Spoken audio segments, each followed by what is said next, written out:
Hi friends, ഇന്നത്തെ വീഡിയോയിൽ എറണാകുളത്ത് നിന്ന് തുടങ്ങി കോട്ടയം, കൊല്ലം, ചെങ്കോട്ട വഴി വേളാങ്കണ്ണി വരെ പോകുന്ന ഒരു ട്രെയിനിൻ്റെ കാര്യമാണ് പറയുന്നത്. ഇതിൻ്റെ ട്രെയിൻ നമ്പർ 16361 ആണ്.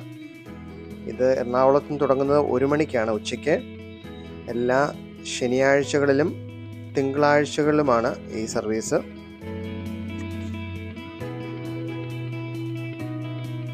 പിറ്റേ ദിവസം രാവിലെ 5:30 ആകുമ്പോൾ ട്രെയിൻ വേളാങ്കണ്ണിയിൽ എത്തിച്ചേരും. ആ ദിവസം തന്നെ വൈകുന്നേരം 6:30-ക്ക് ആ ട്രെയിൻ തിരിച്ച് എറണാകുളത്തിന് പോരും.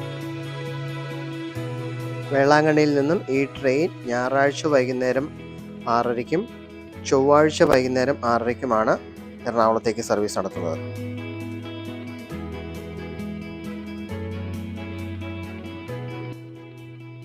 കോട്ടയത്തു നിന്ന് വേളാങ്കണ്ണി വരെ സ്ലീപ്പർ ക്ലാസ്സിന് ഏകദേശം 355 രൂപയും തേർഡ് AC-ക്ക് ഏകദേശം 960 രൂപയുമാണ് ചാർജ് ആവുന്നത്. ഈ വേളാങ്കണ്ണിയിലെ റെയിൽവേ സ്റ്റേഷൻ വേളാങ്കണ്ണി പള്ളിയുടെ തൊട്ട് അടുത്ത് തന്നെയാണ് സ്ഥിതി ചെയ്യുന്നത്. Thank you for watching.